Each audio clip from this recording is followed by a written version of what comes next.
é o feito mais incrível da evolução. O poder de voar. Desde insetos a pássaros e morcegos, milhares de espécies enchem os nossos céus. Mas há algumas centenas de milhões de anos, o voo não existia. Esse foi um evento. Só ocorreu 4 vezes em toda a história da evolução do planeta. Mas como esses animais passaram a desafiar as leis da gravidade?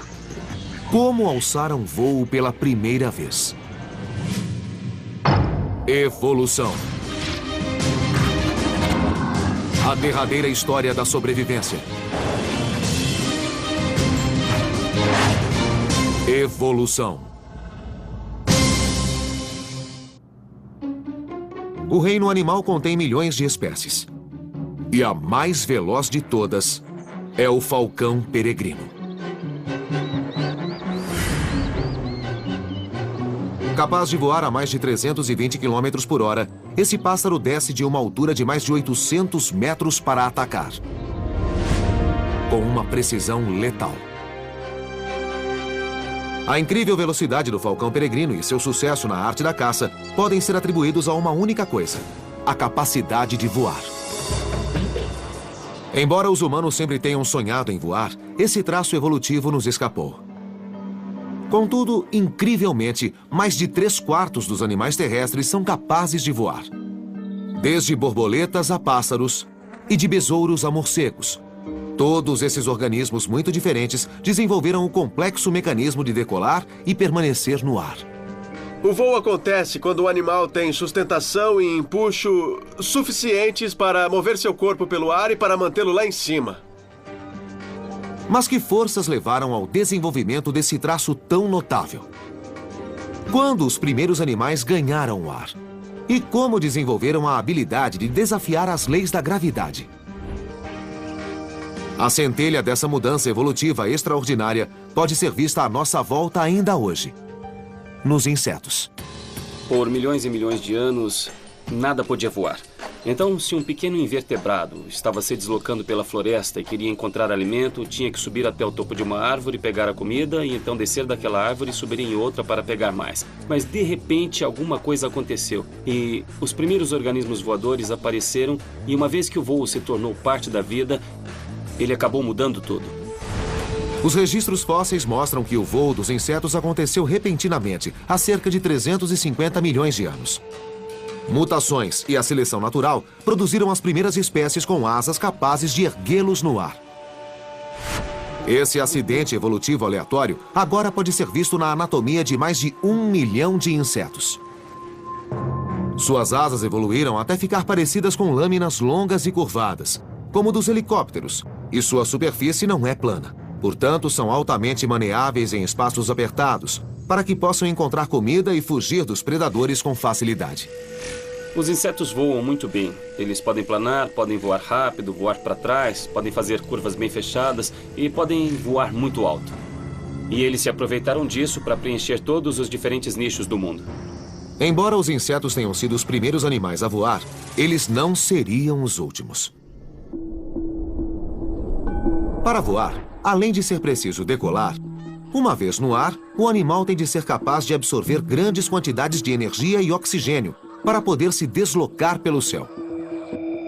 Considerando as exigências físicas para isso, não é à toa que o animal voador mais pesado da atualidade, o abetar da grande, pesa apenas 20 quilos.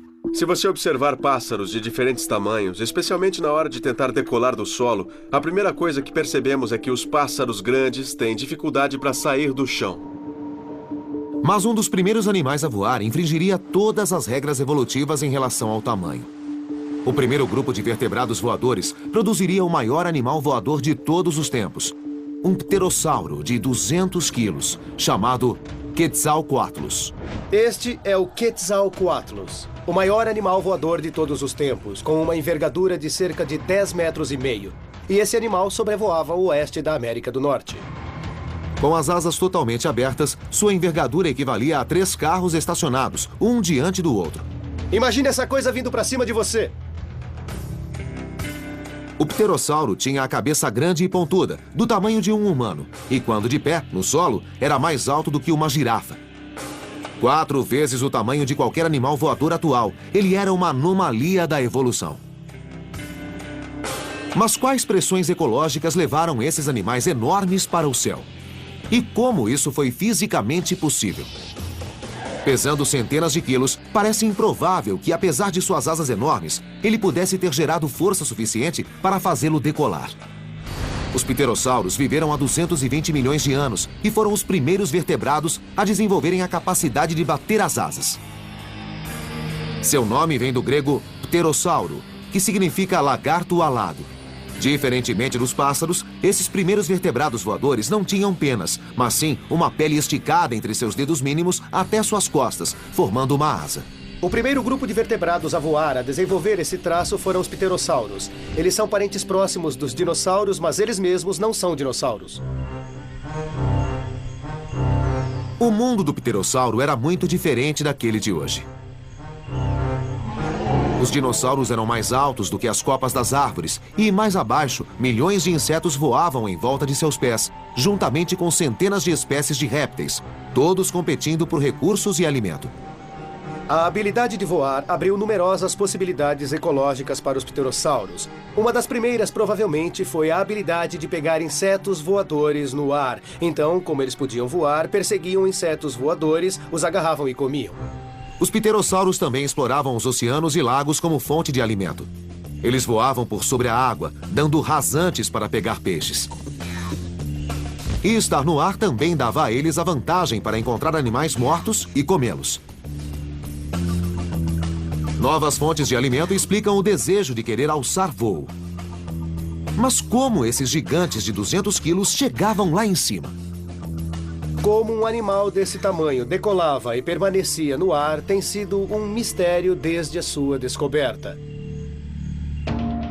Michael Habib trabalha como biólogo evolutivo na Universidade Johns Hopkins. Ele acredita ter solucionado o mistério sobre como esses répteis monstruosos alçaram voo. No final dos anos 20, um grupo de paleontólogos descobriu um esqueleto de pterossauro em uma escavação no Oregon. Como parte dele, havia um osso da asa, aparentemente comum. E o osso foi considerado insignificante e ficou relegado a uma gaveta no museu por mais de 80 anos. Mas Michael acredita que este simples osso da asa pode conter a resposta para o segredo dessas criaturas enormes terem alçado voo. O osso em questão que foi encontrado é a parte mais importante da asa para se entender como o pterossauro voava. É a parte que praticamente liga a própria asa ao corpo, é onde a maioria dos músculos de voo se prende. Quando falei com os curadores do museu sobre sua coleção de pterossauros, ele foi de fato a última coisa que me mostraram como se fosse insignificante. Eles praticamente haviam esquecido que estava lá. O osso estava incrivelmente bem preservado e Michael sentiu que estava na pista de alguma coisa. Ali, diante dele, poderia estar a parte da anatomia que poderia explicar como um animal 4 vezes maior do que qualquer outra coisa voando pelo planeta poderia gerar força suficiente para decolar e permanecer no ar. Michael queria fazer imagens de raio-x de última geração do interior do fóssil na Faculdade de Medicina da Universidade Johns Hopkins. A primeira coisa que ele notou foi algo que os paleontólogos já sabem há tempos sobre os ossos de pterossauros. Eles são ocos. O fato de serem ocos permite aos ossos serem bem grandes e que seu diâmetro seja bem largo. Isso faz com que sejam muito fortes. Significa que podem aplicar muita força muscular a eles e os ossos aguentarão. Este osso, contudo, não era completamente oco. Michael notou algumas protuberâncias estranhas dentro do osso, que se pareciam com vigas de sustentação, semelhantes aos arcobotantes de uma catedral, que evitam que as paredes cedam. Eles estão dispostos em direções específicas, e a direção mostra onde o osso precisava de mais reforço, onde precisava de maior pressão de dentro para fora para evitar seu colapso. Com essa descoberta, Michael foi capaz de descobrir a utilidade desse osso. Ele era usado para ajudar a impulsionar os pterossauros, como o Quetzalcoatlus, de 200 quilos, e tirá-lo do solo, semelhante a um mergulhador usando um trampolim. Na verdade, para os animais voadores, a decolagem é muito exigente e muito difícil, pois eles têm de acumular muita velocidade em um período de tempo muito curto. Para sair do solo e alçar voo, um animal precisa gerar muita força, e isso requer muita potência muscular. Nos pássaros, vemos isso mais nas pernas traseiras, porque no caso deles não são só as asas que tiram o pássaro do solo. Na realidade, são as pernas. As pernas dão a eles o impulso inicial para que ganhem o ar. A descoberta desse sistema de suportes nos ossos sugere que os membros dianteiros eram fortes o bastante para tirar o pterossauro do chão e lançar seu corpo imenso no ar. Portanto, suas asas eram mais do que apenas um meio para voar. Na verdade, eram pernas dianteiras, que usavam para andar e que os ajudavam a decolar. A descoberta de Michael pode muito bem pôr fim ao debate persistente sobre como esses primeiros vertebrados voadores alçaram voo. Mas a pergunta persiste. Por que não existe nada deste tamanho voando hoje?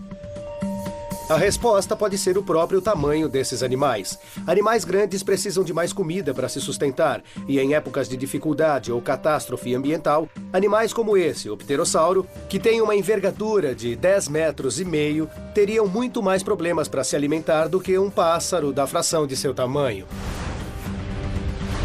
Seu tamanho pode ter causado sua extinção. Mas 150 milhões de anos atrás, outro grupo de animais desenvolvia paralelamente a habilidade de voar ao lado dos pterossauros, com diferentes estratégias de voo, naturalmente selecionadas para seu tamanho e anatomia. Uma coisa interessante é que pássaros pequenos perfazem mais da metade das espécies de pássaros do mundo. Então, em termos evolutivos, indiscutivelmente, os pássaros pequenos tiveram muito mais sucesso do que seus colegas maiores. E a inspiração dos pássaros? Não foram os pterossauros, mas predadores que não voavam. 150 milhões de anos atrás, durante a metade do período Jurássico, a vida proliferava não só em solo, mas muito acima dele, nos céus. Dois caminhos evolutivos paralelos foram o ponto de partida para milhões de espécies de insetos. Os pterossauros já voavam acima das copas das árvores há mais de 100 milhões de anos. Mas eles não estavam mais sozinhos. Uma nova classe de criaturas estava evoluindo de maneira independente, ao lado deles, e levariam o voo a novas alturas. A evolução convergente é um fenômeno em que organismos de duas ancestralidades diferentes desenvolvem características semelhantes em resposta a pressões ambientais semelhantes. E a evolução do voo é um excelente exemplo de evolução convergente. Os pássaros e os pterossauros, diante da necessidade de voar de maneira mais eficiente, desenvolveram um projeto corporal semelhante. Do pombo ao pavão e da águia ao pardal, hoje existem mais de 10 mil espécies de pássaros no planeta, o dobro da quantidade de mamíferos. Mas exatamente quando eles evoluíram e como adaptaram o voo é uma história de detetive de 230 milhões de anos. Mas se você souber onde olhar, existem muitas pistas reveladoras. Oi! Como é que você está? Ironicamente, a resposta sobre como as aves alçaram voo pode estar no chão. Grandes aves que não voam, como os emus, ajudam a rastrear a origem do voo avicular. Porque acredita-se que os pássaros evoluíram não dos pterossauros alados, mas dos dinossauros, que viviam no chão. Este animal, o emu, é um dos únicos que restaram aqui na Terra que talvez possa nos dizer qual era a aparência real dos dinossauros não aviculares e como eles agiam. Por exemplo, veja os pés de um emu. Ele tem escamas nos pés, como um réptil, e ele também tem dedos que sustentam peso, como um dinossauro terópode não avicular. Os dinossauros terópodes andavam eretos e tinham pernas traseiras usadas para dar apoio e se movimentar, enquanto os membros dianteiros eram usados para agarrar e segurar presas. E o mais famoso era o temível Tiranossauro Rex. Se comparássemos o pé de um tiranossauro e o colocássemos ao lado do pé deste emu, veríamos muitas semelhanças e apenas algumas diferenças. Acho que a característica mais óbvia que os pássaros partilham com os dinossauros não aviculares, uma característica que herdaram dos dinossauros não aviculares, são as penas. Por muito tempo, acreditou-se que, entre os animais vertebrados, as penas eram exclusivas dos pássaros. Mas não era o caso. Milhões de anos atrás, alguns vertebrados não aviculares também tinham penas. Então agora sabemos que as penas não são exclusivas dos pássaros. As penas se desenvolveram inicialmente nos dinossauros não aviculares e é bem possível que tenham evoluído para algo além do voo, talvez para isolamento térmico ou para proteger seus ninhos. Mas fora partilharem penas, como sabemos que os pássaros evoluíram dos dinossauros? E como esses animais terrestres foram capazes de voar? Nos últimos 200 anos, os paleontólogos começaram a encontrar evidências surpreendentes que ajudam a solucionar esses mistérios evolutivos na forma de fósseis incrivelmente bem preservados. O Museu Carnegie de História Natural, em Pittsburgh, abriga uma das maiores coleções de ossos de dinossauros do mundo. Entre eles, há pistas incríveis de como os pássaros, e posteriormente seu voo, evoluíram a partir dos dinossauros.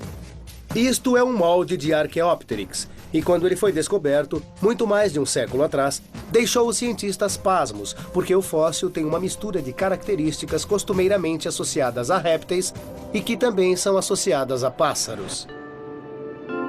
O Archaeopteryx foi o primeiro dentre todo um novo grupo de animais. Era um pássaro que se diferenciava de um dinossauro plumado por sua capacidade de voar. Embora não fosse muito eficiente no ar, comparado aos dinossauros não aviculares, havia diferenças claras na estrutura anatômica desta criatura. Contudo, como o pássaro mais antigo do mundo, é evidente que ele não havia se diferenciado completamente de seus ancestrais. Quando olhamos o esqueleto do Archaeopteryx, vemos muitas características herdadas de seus ancestrais dinossauros e que se perderam nos pássaros modernos. Então, por exemplo, se olharmos para o crânio de um Archaeopteryx, vemos que ele mantém dentes minúsculos e todos os pássaros conhecidos da atualidade são desdentados. Também vemos uma cauda longa e óssea no Archaeopteryx, uma característica dos dinossauros. Olhando para a mão do Archaeopteryx, podemos ver que seus dedos ainda têm grandes garras curvas nas pontas, e essa é uma característica que ele partilha com os dinossauros. Além disso, algo essencial também parecia faltar ao Archaeopteryx: músculos. Os pássaros modernos possuem uma série de grandes músculos peitorais que se prendem ao externo e os ajuda a gerar força suficiente para voar. Aparentemente, o Archaeopteryx não tinha esses músculos. Então, embora seu corpo pudesse sustentar voo, é improvável que pudesse ficar muito tempo no ar. O Archaeopteryx provavelmente era capaz de voar, mas comparado aos pássaros modernos, é quase certo de que era bem desajeitado. Sabemos disso porque seu esqueleto é bem mais primitivo do que os dos pássaros modernos. Então, como os pássaros modernos evoluíram e se tornaram criaturas voadoras mais eficientes? Evolutivamente, qual foi o passo seguinte ao Archaeopteryx? Em 2004, numa escavação no noroeste da China, Matthew e seus colegas se depararam com outra peça fossilizada deste quebra-cabeça. Quanto mais eu olhava, mais ficava claro que estávamos olhando para um grupo de pássaros muito bizarros, que eram abundantes durante o período Cretáceo, o último período da era dos dinossauros. Quase 100 esqueletos praticamente completos de pássaros de 100 milhões de anos foram recuperados na escavação, e entre eles, um espécime raro. Fragmentos minúsculos desse animal há muito extinto, chamado gansos, já haviam sido encontrados antes, mas nunca um esqueleto tão completo quanto este. O Gansus tem 40 milhões de anos a menos que o Archaeopteryx. Existiu 110 milhões de anos atrás e era relativamente rápido em termos evolutivos dos pássaros. O Gansus adquiriu muitas das características que associamos aos pássaros modernos. Ele é, de muitas maneiras, um pássaro anatomicamente moderno de 110 milhões de anos atrás. Embora o Archaeopteryx fosse capaz de voar, Matthew logo descobriria que o Gansus tinha características anatômicas que, é quase certo, faziam com que voasse melhor. Grande parte da história do histórico evolutivo dos pássaros tem a ver com a maior eficácia do voo. Então, por exemplo, quando olhamos para o Archaeopteryx, vemos características que não estão presentes nos pássaros modernos, como dentes e uma longa cauda óssea. E essas são duas características que há muito se discute que foram perdidas nos pássaros modernos porque diminuíam seu peso. A perda de dentes, a cauda mais curta e outros detalhes distintos parecem fazer do Gansus um animal intermediário entre o Archaeopteryx, que estava mais para dinossauro, de um lado, e os pássaros modernos do outro. Mas o fóssil possuía os músculos peitorais que poderiam ajudá-lo a decolar com mais facilidade que o Archaeopteryx. O problema era que, embora o fóssil de Gansus estivesse completo, também estava muito achatado, tornando quase impossível ver certas características anatômicas dessa nova espécie. Será que as questões básicas desse mistério permaneceriam sem resposta? Felizmente, Matthew pôde recorrer a uma equipe de paleoescultores e artistas do Museu Carnegie de História Natural para tentar recriar a imagem deste antigo pássaro. Trabalhando como detetives em cenas de crimes, a equipe é capaz de reconstruir metodicamente os ossos esmagados e criar uma imagem da possível aparência do Gansus. Como Matthew esperava, gansos aparentemente tinham um corpo capaz de sustentar asas grandes e fortes. A presença de um externo ósseo no gansos significa que essa criatura provavelmente tinha músculos peitorais grandes, se comparado àqueles relativamente mais franzinos, vistos no Archaeopteryx. Hoje, todos os pássaros têm músculos grandes, semelhantes àqueles encontrados no gansos. Isso oferece a eles a força necessária para bater as asas e decolar. Será que o gansos foi a etapa evolutiva que permitiu aos pássaros se tornarem mais eficientes no voo? Este cara devia ter uns peitorais bem grandes. Ele teria sido capaz de bater os braços usando um bocado de força e voava muito bem. Um grande osso peitoral ao qual músculos de voos fortes pudessem se prender é visto claramente no gansos, assim como ossos fundidos nos pulsos e nas mãos, uma cauda óssea curta e ossos fundidos nos tornozelos e pés, que também são traços dos pássaros mais modernos. Todas essas características transformaram esses primeiros animais voadores, de répteis capazes de voar, em uma nova linhagem radical, que podia passar a maior parte do tempo no ar. O gansos provavelmente voava muito bem. Talvez tão bem quanto os muitos tipos de pássaros modernos. Os pássaros estão entre os grupos dos vertebrados mais bem-sucedidos. Mas, para sobreviver num novo ambiente, grandes mudanças anatômicas tiveram de ocorrer. Aquilo que era útil em solo seria um empecilho no ar. Quando os pássaros herdaram a habilidade de voar dos dinossauros, isso veio a um custo. Eles tiveram de perder algumas coisas. E a mais óbvia é que eles passaram a não ter mais mãos. Todos os ossos dos dedos agora estão incorporados à asa e existem penas presas a eles. Portanto, eles não são mais capazes de manipular nada, nem se defender em solo. Contudo, apesar dessa perda, os registros fósseis mostram claramente que a transição evolutiva de dinossauros em pássaros foi um grande triunfo e que, com o passar do tempo, os pássaros se espalharam cada vez mais. Esses grupos que desenvolveram a habilidade de voar e se diversificaram em centenas ou milhares de espécies passaram a preencher muitos nichos diferentes no meio ambiente. Esses fósseis incríveis, como o do Archaeopteryx e do gansos, nos ajudam a entender quais características anatômicas definem um pássaro e quando eles evoluíram. Mas quais foram os fatores ambientais que obrigaram os pássaros a irem para o ar? Ao tentar examinar a origem do voo dos pássaros, precisamos responder a algumas perguntas, e talvez a maior delas seja: quais foram as forças seletivas que levaram os pássaros para o ar? O que acontecia em terra que transformou dinossauros plumados de duas pernas em mestres dos céus? Graças aos registros fósseis, sabemos que as aves que eram capazes de voar evoluíram dos dinossauros há mais de 140 milhões de anos. Mas o maior mistério de todos ainda permanece. Quais forças teriam levado criaturas terrestres a ocupar os céus? Quando alguém pergunta qual era o comportamento de um fóssil, é claro que essa é uma área especulativa, para dizer o mínimo. Como explicamos cada um dos estágios de transição da história evolutiva dos pássaros até hoje? Ken Dial, professor de biologia na Universidade de Montana, acha que a resposta para a evolução do voo não está nos ossos de animais mortos há tempos, mas nos padrões de comportamento daqueles que vivem hoje. O que estamos tentando fazer é tentar pegar emprestado do presente para tentar interpretar os comportamentos em potencial das criaturas fósseis. Ken e seu colega Brandon Jackson administram um centro de pesquisas de voo nos sopés das montanhas de Montana. O foco de seu trabalho é descobrir a origem do voo dos pássaros. Por que os pássaros precisam voar? Por que eles querem voar?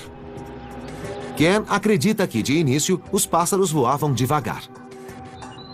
Com o decorrer do tempo, as pressões ambientais, como escapar de predadores, os empurraram na direção dos céus e várias adaptações físicas permitiram que chegassem lá. Se isso for verdade, de acordo com Ken, muitos pássaros ainda podem ter o comportamento de seus ancestrais terrestres embutido dentro deles. Em outras palavras, diante da opção de usar suas asas ou seus pés, os pássaros preferirão ficar em terra. Para testar sua hipótese, Ken e Brandon põem pássaros na posição de escolher entre voar e manter seus pés na terra. Eles pegam pássaros perfeitamente capazes de voar e os colocam no pé de uma rampa com uma grande inclinação. Lá vamos nós. E o que observam é que esses pássaros escolhem correr, mantendo os 2 pés no chão, ao invés de voar para a frente superior da rampa. E mudar a inclinação da rampa não altera o resultado. Começando com uma inclinação de 30 graus, depois 60, 75 e finalmente 90. Todas as vezes, os pássaros escolhem correr a voar. Ao analisar o ângulo que eles tentam escalar, aprendemos uma coisa muito especial. E é que se um pássaro está tentando subir uma coisa com menos de 60 graus, pode fazê-lo muito facilmente apenas com seus membros traseiros e com as asas fechadas nas laterais do corpo. Mas assim que eles começam a escalar alguma coisa mais íngreme do que cerca de 60 graus, automaticamente vê as asas entrarem em ação nesse processo. Jen cunhou esse comportamento corrida em inclinação auxiliada por asas. Nessas inclinações mais íngremes, o bater das asas fornece uma força adicional para sustentar os membros traseiros e ajuda a evitar que o corpo do pássaro caia rampa abaixo. Em vez de fazer o grande salto de correr no chão para voar, subir essas inclinações com as asas auxiliando as pernas oferece pequenas etapas evolutivas incrementais e adaptáveis para os pássaros lentamente crescerem asas cada vez maiores e aparatos de voo ainda mais potentes. Num ângulo de 90 graus, a frequência do bater das asas e a força resultante se aproximam daqueles necessários para o voo. Então, se pusermos um pássaro correndo em uma rampa a 90 graus, uma rampa vertical, e depois tirarmos a rampa, o pássaro não teria de mudar nadinha, ele não teria de mudar o ângulo de batimento das asas, não teria de mudar a frequência dos batimentos das asas e ele estaria voando. Será que o desejo de manter os pés em solo firme em vez de voar é reminiscente de seu passado evolutivo?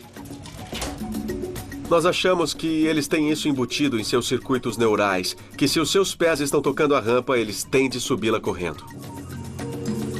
É possível que eles tenham começado em solo, porque por milhões de anos, antes que pudessem voar, seus ancestrais, os dinossauros, eram terrestres. Ken e Brandon esperam encontrar pistas do quanto esse comportamento está embutido nos pássaros. Então, eles realizam o experimento de novo, mas desta vez com filhotes que ainda não aprenderam a voar. O resultado é o mesmo que com os pombos adultos. Os filhotes correm rampa acima e, à medida que a inclinação aumenta, eles batem as asinhas com mais força e velocidade. Brandon acredita que esse comportamento pode explicar os passos evolutivos que os ancestrais dinossauros dos pássaros, aqueles sem asas completamente formadas, podem ter dado para desenvolver as adaptações necessárias para o voo verdadeiro. É provável que, no decorrer de milhões de anos, os dinossauros terópodes passaram da corrida no nível do solo à corrida em pequenas inclinações. E quando chegaram a 60 graus, eles tiveram de usar os seus projetos de asas, seus pequenos antebraços.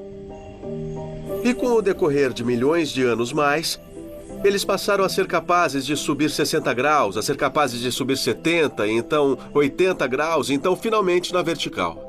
No decorrer de muitos milhões de anos, as etapas evolutivas produziram asas maiores, músculos mais fortes e uma sintonia mais fina no bater das asas, sobre os quais a seleção natural atua, e o voo dos pássaros evoluiu. Quais foram as forças seletivas que levaram os pássaros a desenvolver asas completas e a habilidade de produzir forças aerodinâmicas significativas? Uma das pressões seletivas mais fortes que existem é o risco de ataque. Os ancestrais dos pássaros eram pequenos dinossauros terópodes bípedes. Eles só usavam os membros posteriores para a locomoção. Para evitar os predadores, eles podiam tentar correr mais do que eles, ou podiam subir em obstáculos para fugir. Ao conseguir um refúgio elevado, eles estavam seguros.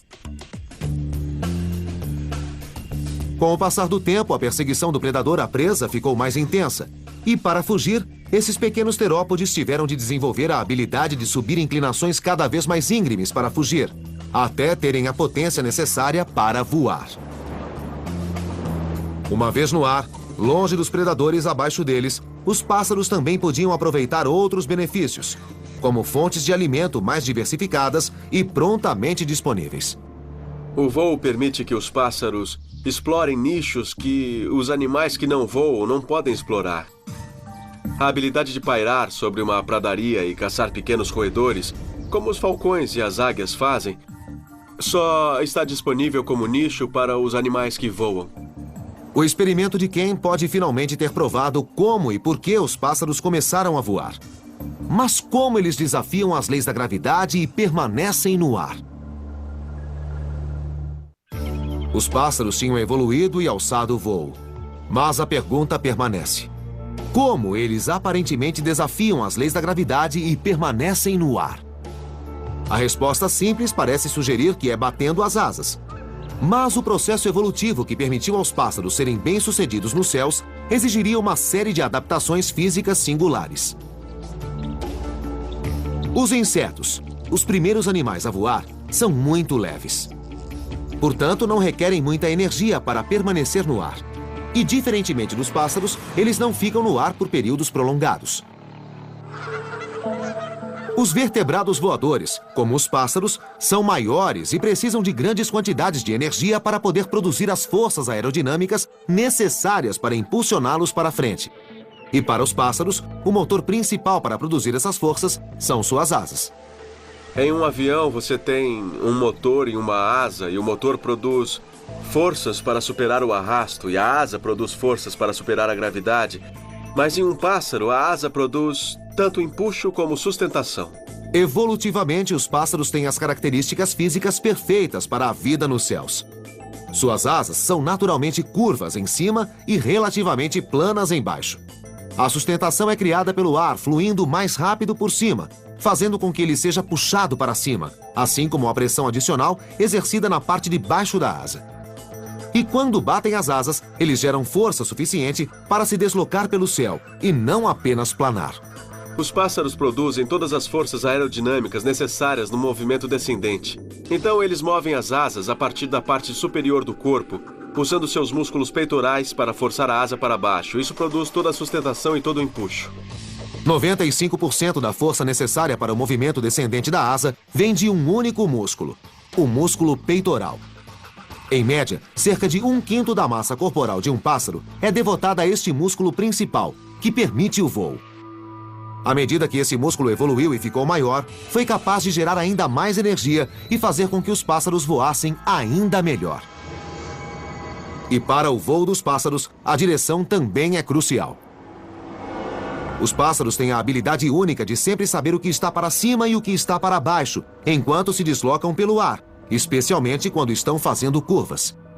Os aviões carregam milhares de dólares em equipamentos para encontrar o horizonte. Mas os pássaros não têm nada disso. Em vez disso, eles têm tudo isso dentro da cabeça, em seu cérebro. E um de seus equipamentos é algo parecido com um giroscópio interno. Se você pegar um pássaro e virá-lo, a cabeça dele continua praticamente nivelada. Isso é um contraste comparado com a maioria dos mamíferos, que tem um grande músculo que prende seu crânio ao pescoço. Portanto, a cabeça segue a mesma direção do corpo.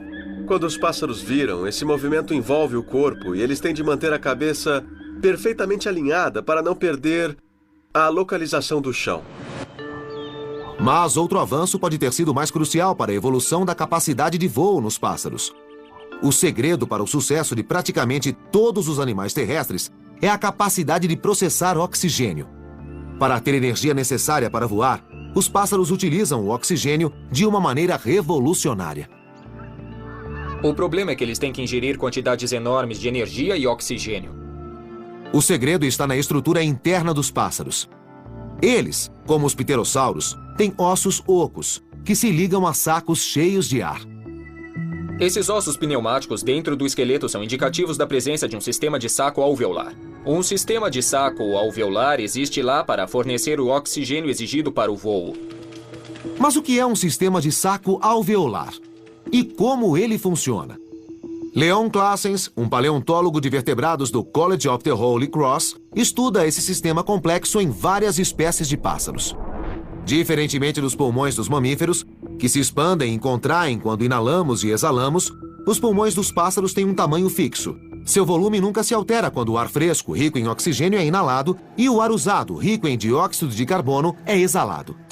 Mas o que um pássaro tem para mover o ar através de seu sistema respiratório é toda uma série dos chamados sacos alveolares, que são extensões parecidas com balões que se prendem às várias vias aéreas.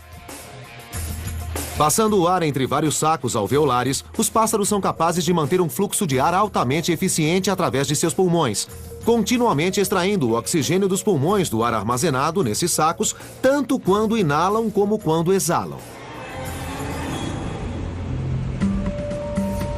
No Concorde Field Station, na Universidade de Harvard, Leon e seus associados utilizam uma técnica de raio-x em vídeo chamada cineradiografia para observar como esse sistema singular de sacos alveolares funciona. Leon posiciona o pássaro dentro do dispositivo, onde o vídeo captura as imagens dos sacos alveolares em funcionamento. Nós podemos ver bem aqui neste filme que, à medida que a caixa torácica aumenta, a maioria desses sacos alveolares, especialmente aqueles mais próximos à região da cauda do animal, aumentam muito de tamanho.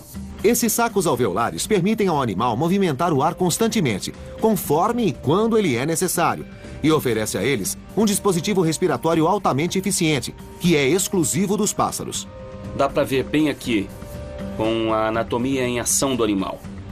Este é um dos projetos mais elegantes e mais eficientes existentes em qualquer vertebrado ou em qualquer animal com coluna vertebral em seu processo de respiração.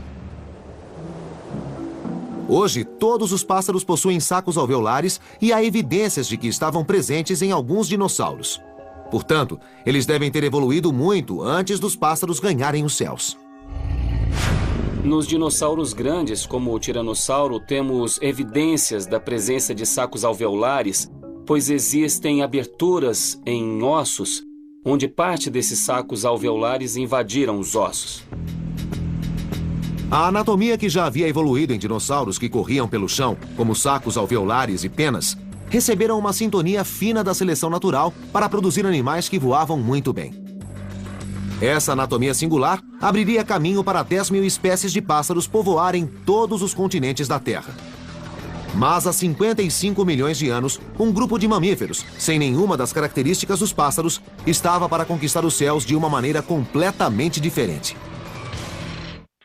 Quando o sol se põe, a maioria dos pássaros deixa os céus e dá lugar a um animal completamente diferente. A quarta e última linhagem a desenvolver o poder do voo são os mestres da noite, os morcegos. Os morcegos são os únicos mamíferos que não permaneceram terrestres. Mais do que apenas aberrações da evolução, os morcegos são uma de suas maiores histórias de sucesso. Com mais de 1000 espécies no mundo todo, eles perfazem 20% dos mamíferos. Os morcegos desenvolveram a capacidade de voar de uma maneira totalmente singular, sem nenhuma das características que tornou os pássaros tão bem-sucedidos. Penas, ossos ocos ou até mesmo sacos alveolares. Pássaros e morcegos tiveram evoluções completamente distintas. Cada um representa a chegada ao voo através de um caminho evolutivo diferente. Mas quais forças os levaram a serem os únicos mamíferos no ar, cerca de 55 milhões de anos atrás? E como eles conseguiram fazer algo que poucos pássaros conseguiram, que é voar à noite? Temos praticamente certeza de que os morcegos evoluíram a partir de algum tipo de ancestral que planava, que usava dobras de pele para se mover pelo ar sem ter que batê-las. 6 grupos de animais planadores ainda existem, como os marsupiais, o lêmure voador e o esquilo voador. Mas só os morcegos desenvolveram o voo autônomo. O motivo exato permanece um mistério, mas Sharon Schwartz, que estuda morcegos na Universidade Brown, acha que teve algo a ver com seu antigo estilo de vida como planadores. Uma grande vantagem da planagem é que ela oferece uma maneira excelente de escapar de predadores em apenas um instante. Fisicamente, os morcegos adquiriram a capacidade de voar de uma maneira bem diferente que os pássaros. Quando a desenvolveram, mantiveram os 5 dígitos independentes das mãos de um mamífero, que foram cobertas de pele, formando uma asa. Sharon e seus colegas estudam as habilidades dos morcegos no céu ao observá-los voando num túnel de vento. Os morcegos descendem de animais, de ancestrais com 5 dedos separados, e esses 5 dedos separados eram usados para controlar e manipular muitos aspectos do meio à sua volta. Quando as asas dos pássaros evoluíram dos membros dianteiros dos dinossauros, perderam todos os traços dos dígitos que antes estavam lá. Mas foram esses dedos de mamíferos que os morcegos mantiveram, que tornam o voo deles tão notável e tão diferente da maneira de voar dos pássaros. As asas dos pássaros são fixas e estão sempre alinhadas, reflexos perfeitos uma da outra. Os morcegos, por outro lado, podem usar seus dedos e cerca de 20 juntas para manipular cada asa separadamente, alterando rapidamente o caminho que ele toma, mais como os remos de um barco do que as asas de um avião. Essa habilidade singular de controlar suas asas fez dos morcegos os especialistas nos céus. Eles podem manobrar e frear instantaneamente e são capazes de mudar de direção até 10 vezes mais rápido do que um pássaro. Então, quando olhamos para o céu noturno e vemos morcegos voando em uma série de ângulos e velocidades diferentes, o que vemos não é a perda de controle, mas, na verdade, o domínio dele. Mas o voo dos morcegos revela outra coisa singular sobre a sua capacidade de voar. Eles são um dos poucos vertebrados voadores que dominaram os céus noturnos. O Dr. Gene Simmons, da Universidade Brown, diz que um simples fator ambiental pode tê-los levado a isso: a predação. À noite, existem quantidades enormes de insetos que evoluíram para ficar ativos, em parte para evitarem ser atacados ou comidos por pássaros. E hoje, os morcegos estão lá explorando esse enorme recurso que são os insetos que voam à noite, sem ter grande concorrência. O alimento pode ter levado algumas espécies de morcegos para os céus noturnos. Mas como eles fazem isso? Não esqueça que eles estão voando na escuridão total, então, na maioria das vezes, a informação visual sequer está disponível para eles. Quais foram os traços desenvolvidos por eles para poder navegar no escuro? Para algumas espécies de morcegos, a resposta está na ação de uma espécie de sonar embutido, a ecolocação. A ecolocação é o processo em que animais fazem um chamado para o meio e ouvem o eco desses chamados, que retornam de vários objetos à sua frente. Nos morcegos, esses chamados estão em uma frequência alta demais para ser captada pelo ouvido humano. Esse sistema, semelhante a um radar, dá uma vantagem aos morcegos durante sua navegação noturna. À exceção dos morcegos, só as baleias e os golfinhos desenvolveram esse sistema. E os morcegos são o único animal voador a usar essa técnica para navegar pelos céus. Silêncio, morcegos voando em testes, não perturbe. Em seu laboratório, Jim mostra a precisão com que um morcego pode voar na escuridão total. As correntes servem como obstáculos e a tarefa do morcego é entrar aqui e manobrar através das correntes usando seu sonar, do mesmo jeito que tem de manobrar através da vegetação perto de um lago. E as correntes são pretas e a sala é preta. Quando o morcego está voando, as luzes estão desligadas e fica completamente escuro aqui. Então o morcego é obrigado a usar seu sonar em vez de qualquer visão residual que ele possa ter. Lá vamos nós. Não importa quantas vezes Jim mude o lugar das correntes, criando novos obstáculos, o resultado sempre é o mesmo. Os morcegos conseguem navegar com segurança de um extremo a outro da sala na escuridão total, contando apenas com a ecolocação. Esses animais voadores noturnos desenvolveram o uso dos ouvidos praticamente da mesma maneira que uma águia usa os olhos para descobrir presas em pleno voo. Esse sistema altamente desenvolvido é o que permite aos morcegos viver e voar de maneira muito bem-sucedida na escuridão total. Uma das coisas sobre a evolução dos morcegos é que você não pode tratar seu voo separadamente de sua ecolocação e de sua audição. As duas caminham juntas. As duas funcionam tão bem juntas que mais de 1000 espécies de morcegos já se espalharam pelo mundo. Aliados a mais de 10.000 espécies de pássaros e mais de 1 milhão de espécies de insetos, nossos céus estão repletos de criaturas voadoras, noite e dia. Indiscutivelmente, a habilidade de voar é o resultado evolutivo que mais provocou a imaginação humana. E ao estudar as incríveis características dos 4 tipos diferentes de animais voadores, os pterossauros, os insetos, os pássaros e os morcegos, a humanidade tem sido capaz de fazer o que considerava impossível: voar pelos céus. Mas nossas máquinas são insignificantes se comparadas às verdadeiras maravilhas do voo natural. Graças a avanços evolutivos espetaculares, no decorrer de milhões de anos, terra e água não serão mais os únicos lugares repletos de vida.